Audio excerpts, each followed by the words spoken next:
We have a candidate for state representative, District 5, Vance Coley. Welcome to the show, Vance. How are you doing? I am doing fantastic. Thank you so much for having me on this afternoon. We're glad to have you. Now, tell us a little bit about yourself. Most people may not know you, but just give us a brief history of who you are and let people know that you're from the area. Yeah, absolutely. And I love having an opportunity to tell my story because I love this area so much. I was born and raised in Marianna. This is home. It's always been home. I moved away for a little while to go to school and actually worked on political campaigns for some of my early 20s. But as soon as I had a chance, I moved back home to Marianna to begin working to kind of better this community and working with some of our wonderful partners in the community that have really renewed a sense of involvement here. So as I said, I'm from here. I was born and raised here. I went to school at Marianna High School. So this is home. The Florida Panhandle has always been home. And we have seen that change over the years. It looks a lot different now than it did when most of us were born. And I'm sure it will look much different in the coming years. So what I do for a living, I work for David Melvin. And what my role is I help local governments fund projects that they need, but don't necessarily have the resources for. So as you can imagine, our primary focus right now is Hurricane Michael recovery. And as I got in that role, I really realized just how many needs still existed in this part of the state.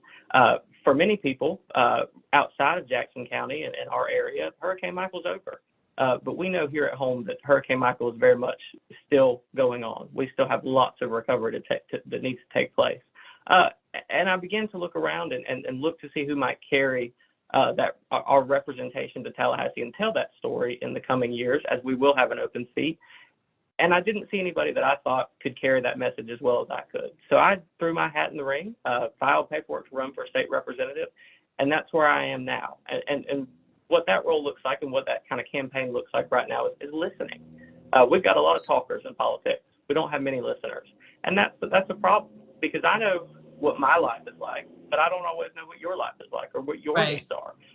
And so that's what I'm doing right now is kind of going around and listening, finding out what people's needs are, and finding out how I can best carry their voice to Tallahassee and make sure that our rural communities, because District 5 is a rural district. We do have Walton County, which has coastal areas. We now include Calhoun County. But as you can see, Jackson County, Washington County, Holmes County, Calhoun County, these are very rural counties that aren't always given attention in Tallahassee. And so that's my priority and why I'm running is to make sure that there's somebody over there being a squeaky wheel. There's somebody willing to be a little bit annoying on behalf of their constituents and make sure that when we see the budget come out every year, it's not just Miami, it's not just Tampa, it's not just Jacksonville, but Marianna, Bascom, Jacob City. I saw Jacob City in the budget last year, and that was exciting because we don't always see that. Exactly. And so that's really what I'm doing is trying to carry forward the momentum of recovery, but doing so in a way that we're not only recovering here in the Panhandle, but we're building back just a little bit better to make sure that we can take advantage of this growth, this record growth that's coming to our area. Because as we know it, Florida's full below us, Florida's full to the left of us, and Florida's full to the right of us. Growth is coming, whether we're ready or not. But I want to make sure that we are growing in a strategic way so that our citizens are, number one, taken care of with the infrastructure they need, and we can encourage that growth in a healthy way. So that's kind of a bird's eye view of me and my campaign, but I'll tell you what I love the most about this is being able to answer questions. So I would love to answer any questions you have or and to your listeners and to your watchers. Vance Coley for Florida.com. That is my website. That's got all of my information, and that's also got my contact information. Any questions that we don't answer today, please feel free to reach out. I'm always happy to chat. Well, I'm glad you shared that information, Vance. So, I'm just going to start with this. You mentioning that Calhoun has been added to the, to your, to particular district. So I was warning about that, and most people may not know, but the redistricting takes place every 10 years, just like the county, that the state does it as well. And now Calhoun is in it along with us. So what does that mean to you? Because now the actual area has been expanded. It was just Washington, Holmes, Jackson, and part of Bay. So what does that mean for you? Yeah. So selfishly, I'm very pleased. My mother's family is from Calhoun County, so I've got roots there. My grandmother lives in Calhoun County, and I've kind of grown up around Bluntstown. So I have lots of roots. And as I mentioned earlier, Calhoun County's problems and issues look an awful lot like Jackson County's problems and issues, and Washington County, and these rural counties' issues. So I do feel like Calhoun County fits into this district well. Whether or not it's on purpose, if you look at the map of District 5, it looks a lot like the Hurricane Michael map. And so that's good and bad. It's good because the issues are kind of consistent, and it's easier to get an idea of what we need to be talking about. But they only get one voice in Tallahassee. And so it's very important that voice we send to Tallahassee is a capable voice and a voice with experience, and that is my voice. And so I'm very proud to have Calhoun County. As I said, it's where my family's from, and I feel like I will do a good job of carrying their voice to Tallahassee. So let's just make sure the viewers understand, who your parents are. You want to just share that? Who's your mom and? Yeah. So I tell people, for me, politics is a little bit like the family business. I don't know whether or not that's a good or a bad thing. It probably depends on who you ask. But I did grow up in the process. My father, David Coley, was a political staffer for years and then ultimately ran for state representative and won in 2004. Sadly, he was diagnosed with cancer and died shortly after. But my mother, Marty Coley, stepped up and took the mantle and ran in a special election and won that seat and held that seat for another 8 years. She was an English teacher by trade. By the time she left, she was probably one of the most effective leaders Northwest Florida has seen in a long time. I say that to say that I've got some big shoes to fill, but it's shoes I've grown up watching. It's things I've grown up being around, and I have the best advisors I can have. And so that's important. My family background is important, but I'll tell you this, I am running because I do believe I'm the best candidate. And while I will mention, my family, and my family is very important to me, I do believe that my resume stands by itself, and I think that's a good thing because we need to make sure we have good experience in Tallahassee. So Vance, let's talk about this. So there's a proposed bill currently that could possibly strip the school board members of their salaries. What are your thoughts about that? I understand why that bill's in play. Obviously, school boards have been in the news a little bit over the last year. It depends on who you ask. You'll hear all kinds of things. This is the legislature's attempt to, I guess, take some power away from school boards. I understand the sentiment. I don't like that idea because at the end of the day, we want to make sure that anybody can run for and hold elected office. And that means not necessarily limiting it to people that are financially sound or that can afford to not work full time because they have an elected position. I think taking away any sort of pay, any sort of compensation for school board members opens the door to just that. You're only going to have the independently wealthy and people like that. We don't want that. We do want accountability for our school boards, and we do want to make sure that parents are not being cut out of the process. Fortunately, here in Northwest Florida, we do a pretty good job of involving parents in the process, and our school boards are very responsive. That's not always the case in other parts of the state, but if we're going to attack problems, let's make sure we're attacking problems and not symptoms. And I think going after just a paycheck is going after a symptom, not a problem. Right. So for this area, I'm glad you brought that up as well, as far as problematic, people putting band-aids on things. The biggest thing in this area, because it's rural, jobs, lack of housing, affordable housing. How do you approach those situations or those problems? It's always very interesting when we sit down with businesses and other people that we're trying to recruit to our area. I think we always expect that the reason they wouldn't come is because of roads or lack of infrastructure. But the number one response we get is a lack of workforce. They said, we would love to come, but you don't have the workforce we need, whether it's because of education, whether it's because there's nowhere for them to live, which we know is a huge problem. So you're absolutely right. That is a problem that has been band-aided over the years and is coming to a head. We've seen the rents kind of increase around the state, but it's coming here. And after Hurricane Michael, we've lost most affordable housing. So we need to attack that. Number one, we make sure the Sadowski Fund is used for its original purpose.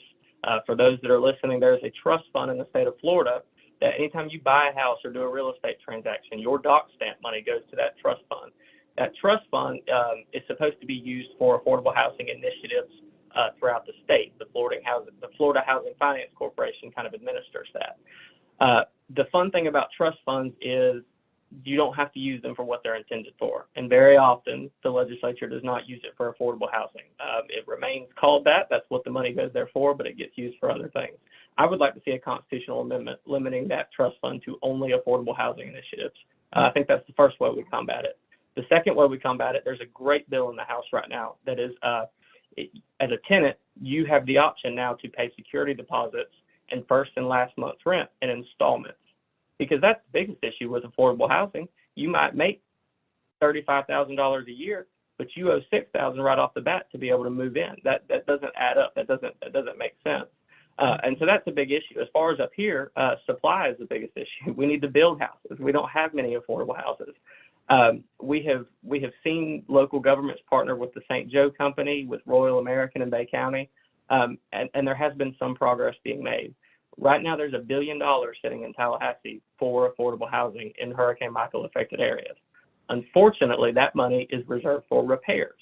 Now, you and I know, and your listeners know, you can't repair something that doesn't exist anymore. And for most of our affordable housing, it's been knocked over. It doesn't exist anymore. So that's what I tell people: write your congressman. I've reached out to everybody from Congressman Lawson to Congressman Dunn and let them know we need to change how that money, because it is federal money, how that money can be spent. But that's a first step.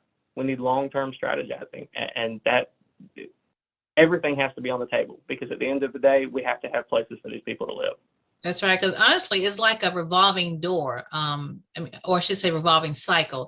Affordable housing, workforce. You can't have people here to work if they don't have a place to stay. So it's a constant, cycle. It's like, how do you break out of the cycle? That's a very good question. And if you know the answer, please share it with me. And unfortunately, I think a lot of us, there is no silver bullet, but it takes number one, prioritizing it. When you make affordable housing your top priority, you're going to see some improvements made. That conversation has begun. I'm excited to see that. Hopefully in 5 years, when you and I are talking again, we've built some houses. That's good. Being that you have an inside track, you're working with engineering company, so I guess you can kind of see, the layout that's being proposed. Would you kind of share some of that with us? Yeah, so obviously the county's top priority right now is the Endeavor project, which is the restoration of the old Dozier property. We all know that unfortunately didn't always have the best legacy, but fortunately partners from around our communities have partnered together and said, we are going forward, make that property something we can all be proud of. And that's what's happened. The county has pledged money, Mariana has pledged money, and the state's been involved. I know the NAACP and some other groups have been working right along. It's been a beautiful project to bring everyone together.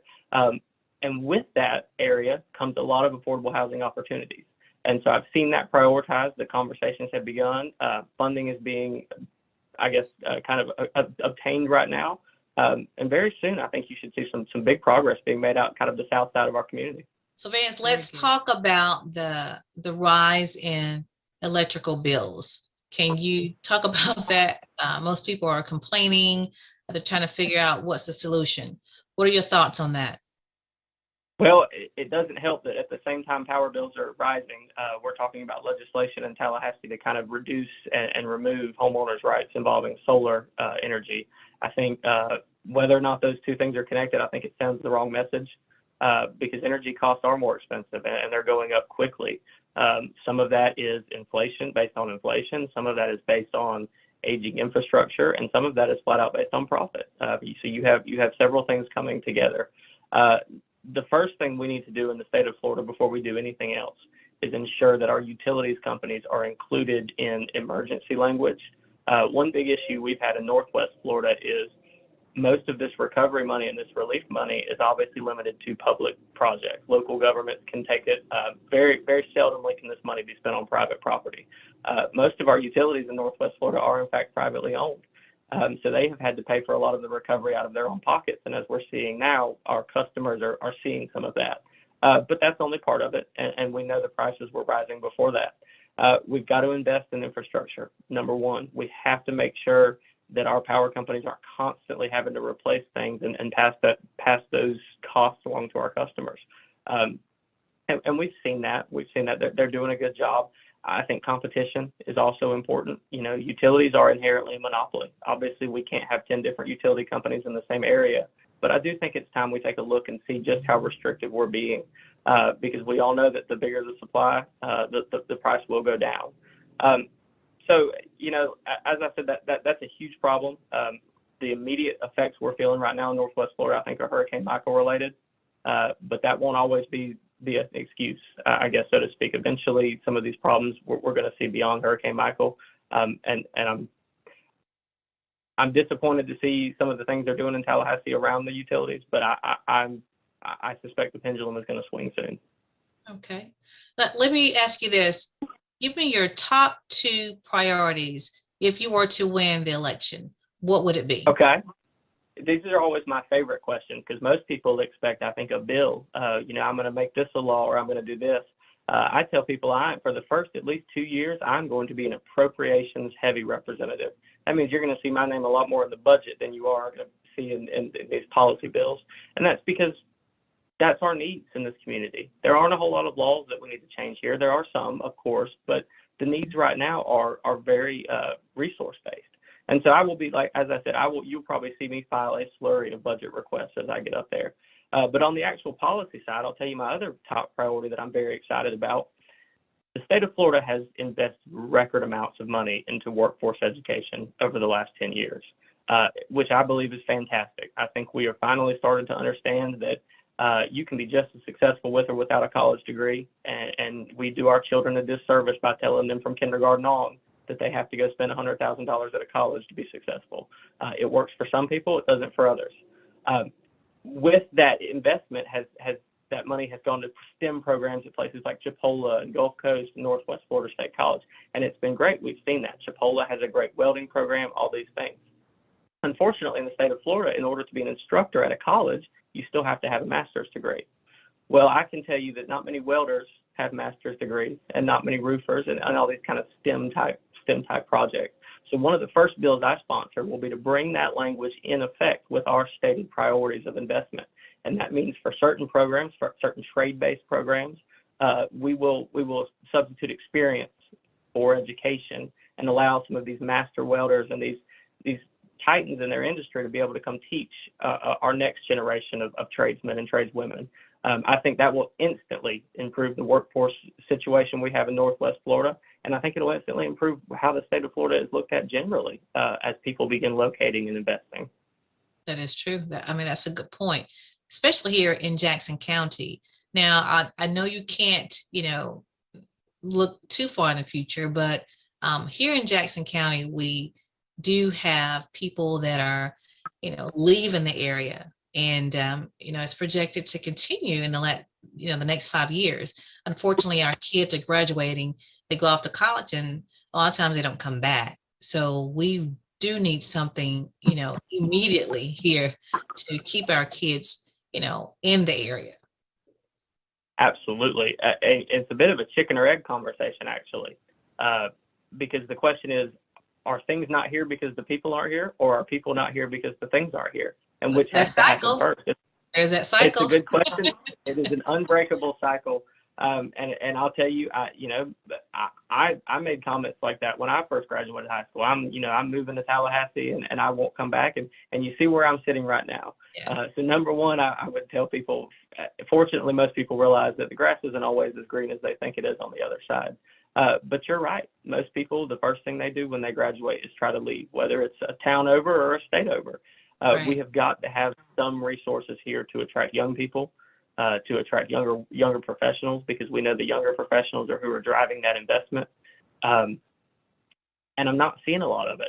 I'll tell you one of my priorities, and this is one of those pie in the sky ideas, but it's something I will work on until it either happens or I'm not here anymore. I would like to see Highway 90 slowed down through our downtowns.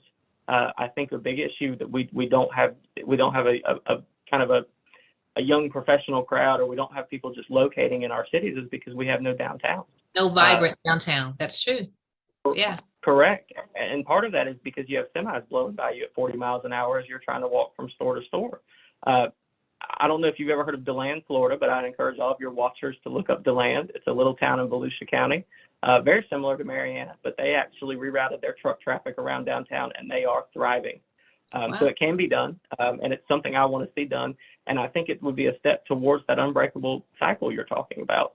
And part of that's cultural as well. We need to start telling our kids it is a success story if you grow up in Marianna and stay in Marianna. It is a success story if you grow up in Chipley and stay in Chipley. It does not mean that you were unsuccessful or that your friends who moved away were more successful. I think as we begin to change kind of the culture of that conversation, along with bringing in some of these resources, I think you'll really start to see some progress. Yeah, recreating the narrative, because you're right. Most people think you're not successful if you're still here and your friends, are not, and they go off to a different city. But one thing kids are lacking here as well is entertainment. When you're looking at, the 12 to 18-year-olds, there's no skating ring. There's no really rec center here that you can have. And a lot of times people were thinking that could have been something developed on the Endeavor project. Like if you have tournaments all around, me as a parent, I take my kid off, to different cities to play in tournaments. Right. We can host tournaments here, whether it's wrestling, whether it's volleyball, whether it's a basketball tournament right here in the city if we had a facility. And I think that's what's so exciting about that Endeavor property and what you're touching on as well, because that's exactly what the idea is and the goal is it's a property that we can come together and recreate in our own image and be proud of, but it's something that will also attract you to stay and come, whether that's, events at the convention center one day out there or tournaments at the Mirror, but, lodging at Endeavor, there's all sorts of possibilities, and you're absolutely right. And that's the idea that's being progressed forward is hopefully to kind of be a beacon on a hill. You get off the interstate and you walk by the White House and you see the history of the property, but then you also see the future of the property, and you can see how these out of bad things, good things can come, and be a resource for these young kids and these parents that want to keep their kids here in Marianna. So I'm glad you mentioned that, because you're absolutely right. That's an opportunity we have.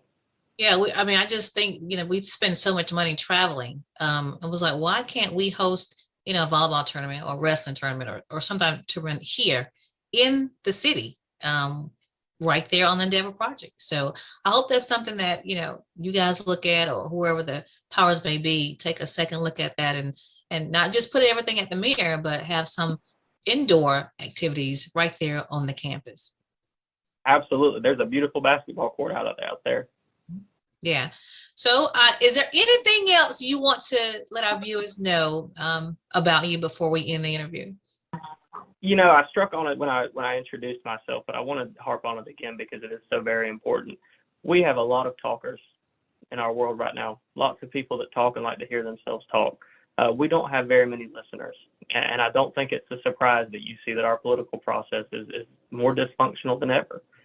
We all know that when you have a room full of talkers and no listeners, communications are going to break down. I pride myself on my ability to listen.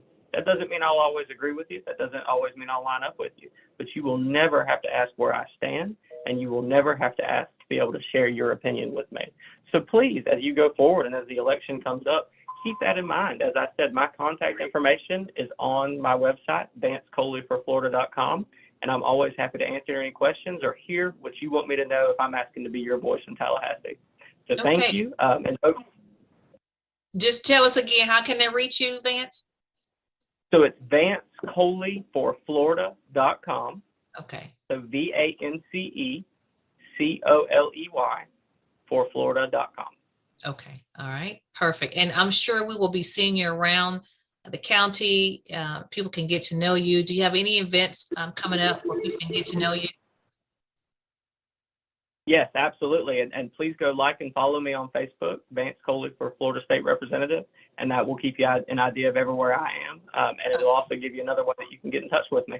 Okay, perfect. Okay, well, thank you for joining the show. We really enjoyed talking to you, and I'm sure we'll have you back the closer it gets to the election time, okay? Absolutely. Thank you so much. I have greatly enjoyed it. Thank you. Vance Coley, everybody, running for State Representative for District 5.